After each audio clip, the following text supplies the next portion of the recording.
Hello students, welcome back to my YouTube channel.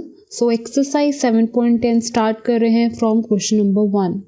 So introduction video मैं already upload कर चुकी हूँ, so please must watch that video also so that your basic concepts will get clear very easily after watching this whole exercise as well. So यहाँ पे आपके पास question number 1 में substitution method apply होगा और because exercise 7.10 में completely आपको सारे questions substitution की हेल्प से सॉल्व करने को दिखेंगे, राइट। एंड यहाँ पर हम फंक्शन के साथ साथ लिमिट्स को भी कन्वर्ट करेंगे, राइट। सो जैसे कि अभी तक एक्सरसाइज 7.9 में हम लिमिट्स को नहीं कन्वर्ट करते थे एंड इनको हम एंड में जाके यूज़ करते थे, और यहाँ पर हम क्या करेंगे कि कम्प्लीटली हर एक वैल्यू कन्वर्ट कर देंगे टी में एंड हम उनको लिमिट्स को टी की फॉर्म में ही सॉल्व कर लेंगे एंड अपना आंसर फाइनल उसी फॉर्म में ही लेकर आ जाएंगे। सो यहाँ पे फर्स्ट ऑफ ऑल देखते हैं question number 1, let x² + 1 = t। So आपके पास ये वाली जो इक्वेशन है, इसी इक्वेशन से आप इसको चेंज करते हो एंड इसी इक्वेशन से आप लिमिट्स की वैल्यू भी चेंज करोगे, ठीक है। सो फर्स्ट ऑफ ऑल आप इसको डिफ्रेंशिएट कर दो, सो वैल्यू आएगी लाइक दिस। एंड जो एक्स्ट्रा 2 है, क्योंकि वो न्यूमरेटर में आपको कहीं नहीं दिख रहा है, तो आप उसको शिफ्ट करके dt के नीचे इजीली लिख सकते हो। तो अब आप इजीली x dx को किसके इक्वल लिख सकते हो, dt/2। एंड यहाँ पर जैसे कि मैंने बताया कि हमें लिमिट्स को भी अब चेंज करना है। ये t में हो गया, ये dt में हो गया, अब इसकी बारी है चेंज होने की। That means upper limit and lower limit लगाना, मतलब कन्वर्ट करना। सो अगर मुझे न्यू लोअर लिमिट चाहिए तो यहाँ पे मैं इस इक्वेशन में डालकर उसको निकाल सकती हूँ। सो यहाँ पे जब मैं लोअर लिमिट निकाल रही हूँ, न्यू लोअर लिमिट, तो यहाँ पे ओल्ड लोअर लिमिट की वैल्यू x में डाल के आपके पास वैल्यू आएगी। सो ये हो गया ओनली 1। सो ये जो न्यू लोअर लिमिट आई है वो क्या आई है, इसकी जगह आप क्या लिख सकते हैं अब 1। इसी तरह से आप upper limit, new upper limit निकाल सकते हैं। तो यहाँ पे x में क्या डाल दूंगी अब मैं, ओल्ड अपर लिमिट की वैल्यू। सो 1 + 1 = 2। सो न्यू अपर लिमिट आई है 2। ये t की फॉर्म में इसलिए दिख रहा है आपको क्योंकि हमने सब कुछ सब्सटीट्यूशन अप्लाई करने के लिए इसको t में कन्वर्ट करा है, ठीक है। So don't get confused. So इस तरह से अब आपका ये कंप्लीट है वैल्यू, लिमिट्स के साथ साथ हर एक वैल्यू हमने चेंज कर दी है। तो यहाँ पे अब इसका 1/t का इंटीग्रेशन है, that means log t। And यहाँ पर अब क्या है कि एक्सरसाइज 7.9 की तरह आपको इसको वापस से x के फॉर्म में नहीं लिखना है, क्योंकि हम लिमिट्स चेंज कर चुके हैं, t की लिमिट्स हैं, तो हम यहाँ पे ही डायरेक्टली अप्लाई कर सकते हैं without converting it into this. So यहाँ पे यही फाइनल आंसर आपको मिल जाएगा। सो एक बार आपको अपर लिमिट लगानी है, एक बार इसी में लोअर लिमिट। सो log 2 माइनस log 1। सो ये result log m minus log n जब होता है तो डिवाइड की फॉर्म में आप लिख सकते हो, दैट मीन्स 2/1।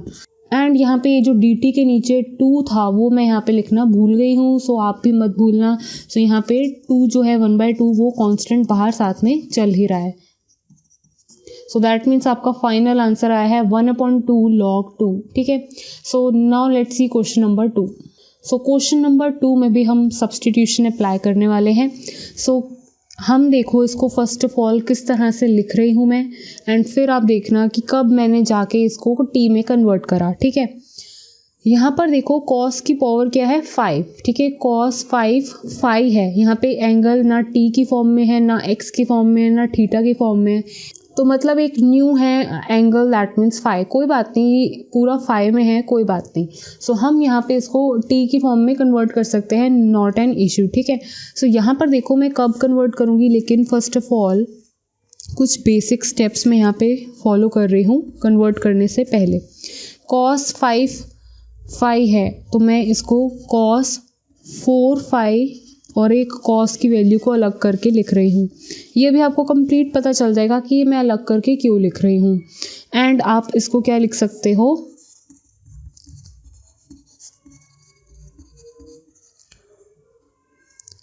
cos स्क्वायर 5 का स्क्वायर, क्योंकि स्क्वायर स्क्वायर फिर से 4 होगा, तो मतलब आप इसको इस तरह से लिख सकते हो।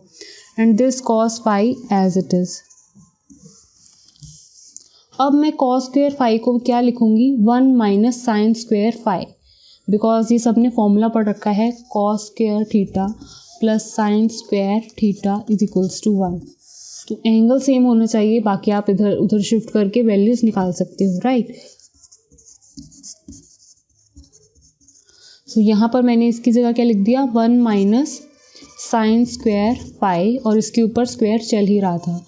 मतलब कहने का ये है कि मैंने अपने इतनी वैल्यूज़ को, मैक्सिमम वैल्यूज़ को साइन में लिख दिया। क्यों? क्योंकि मैं साइन को लेट करूँगी जब t के इक्वल, तो इसका डिफ्रेंसिएशन करने के बाद एक ऐसी वैल्यू आएगी, that means cos phi D phi.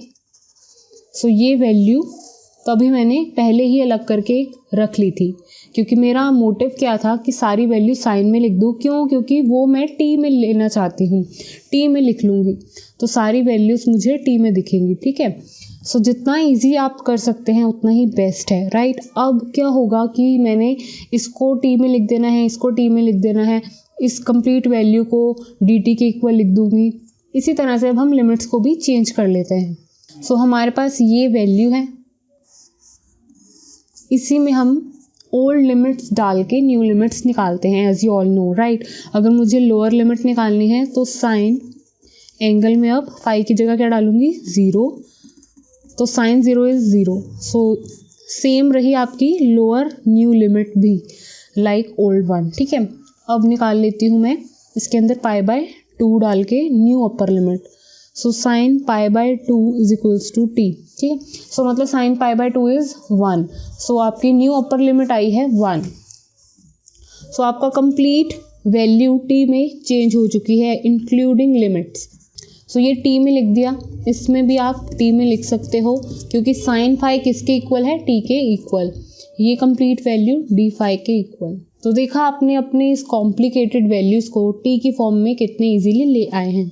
अब रूट को पावर की फॉर्म में लिख दो, दैट मीन्स टी की पावर 1/2 है, और यहाँ पे ये a माइनस बी का होल स्क्वायर आप ओपन कर सकते हो, और यहाँ पे आपने जब स्क्वायर ओपन किया तो वैल्यू क्या आई,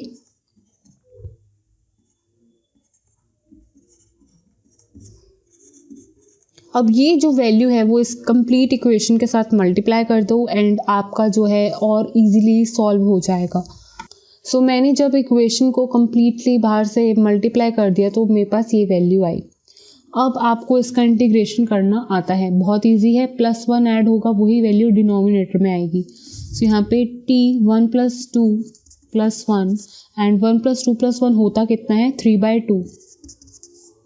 ऐसे ही इसमें वैल्यू ऐड होगी तो 11/2 होगा, और नीचे वैल्यू आएगी 11/2, लेकिन वो रेसिप्रोकेट होके जब हम वहाँ लिखेंगे तो 11/2 तो 2/11 होगा, ठीक है। सो 2 ऑलरेडी है, यहाँ पे वैल्यू हुई 7/2 और यहाँ पे 7/2। इस पे हमने लगा देनी है यही लिमिट, हम इसको t में ही सॉल्व करते हैं बिकॉज ये t की लिमिट्स ही हैं, ठीक है।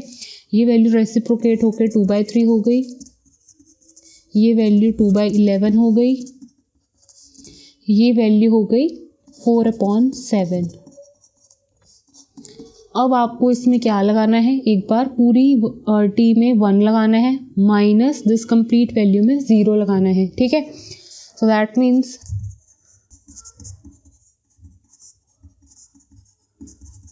Like this. सो इसको सॉल्व करोगे आपके पास वैल्यू आएगी final 64/231। So this is the final answer you are getting for question number 2, जो कि बहुत ईजी, आप खुद से भी ट्राई कर सकते हो, राइट। सो नेक्स्ट वीडियो में कंटिन्यू करते हैं इसी एक्सरसाइज के साथ। Thank you students for watching this video. Please like, share and subscribe to my channel.